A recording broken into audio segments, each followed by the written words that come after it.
Hey everyone, welcome to this explainer. Today, we're taking a really close look at your class notes on understanding and preventing sexual violence. Now, I know this is a pretty heavy civic education topic, but it is absolutely essential. So what we're going to do is break it down clearly and visually.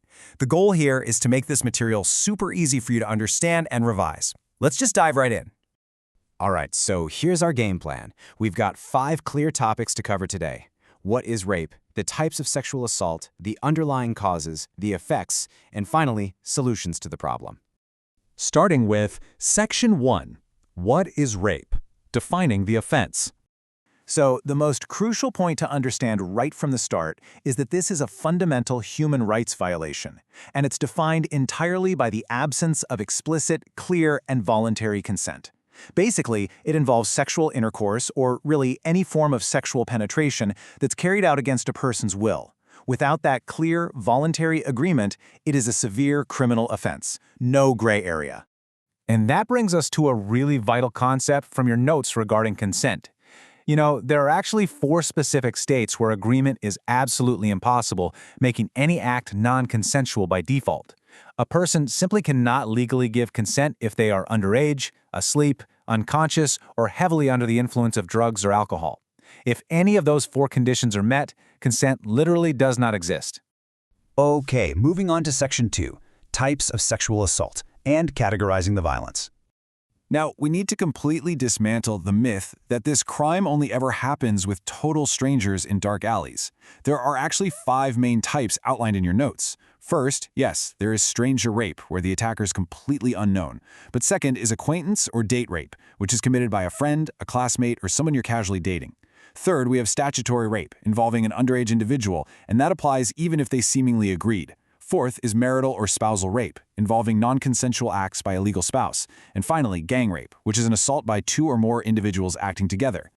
Let's shift gears to Section 3, causes of rape and the drivers of behavior. Now, before we even look at the underlying factors, I want to emphasize an absolute non-negotiable fact right from your notes. Ready? Rape is entirely the fault of the perpetrator. Period. The blame never ever falls on the survivor. You really have to anchor your understanding of this entire topic on that one fundamental truth. So with that in mind, what actually drives this behavior? Well, the first 4 causes we're looking at range from individual choices to toxic cultural beliefs. We're talking about a basic lack of moral values and self-control, as well as the influence of drugs and alcohol, which notoriously lower inhibitions. On top of that, exposure to pornography that objectifies people is a major factor.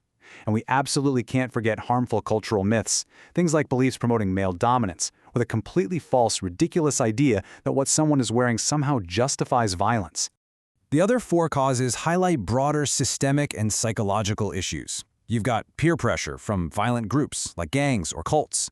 Then there's weak legal enforcement. When conviction rates are low, the justice system just fails to stop offenders. Add in psychological disorders or unresolved trauma, and finally, the fundamental objectification of people. That's when someone views others as literal objects to possess, rather than actual human beings with rights. Let's move to Section 4, effects of rape and its lifetime impact. The immediate physical and psychological traumas really demonstrate why this matters so deeply. The effects are devastating.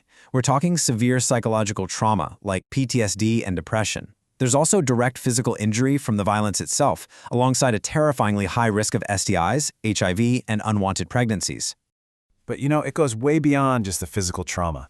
Survivors very often face unfair social stigma and isolation from their communities. And this is frequently compounded by a heartbreaking loss of self-esteem, which is driven by an overwhelming, yet entirely misplaced, sense of guilt and shame. This huge emotional toll often derails a person's education or career, and it can even manifest as long-term health complications like chronic pain and severe sleep disturbances. Finally, that brings us to Section 5, solutions to rape and collective action. So how do we stop this?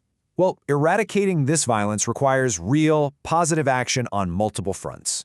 These collective solutions start with comprehensive education to teach mutual respect and consent early on. We also desperately need strict legal punishment to ensure severe, reliable sentences for offenders. Plus, establishing dedicated support centers to provide free medical care and counseling is crucial.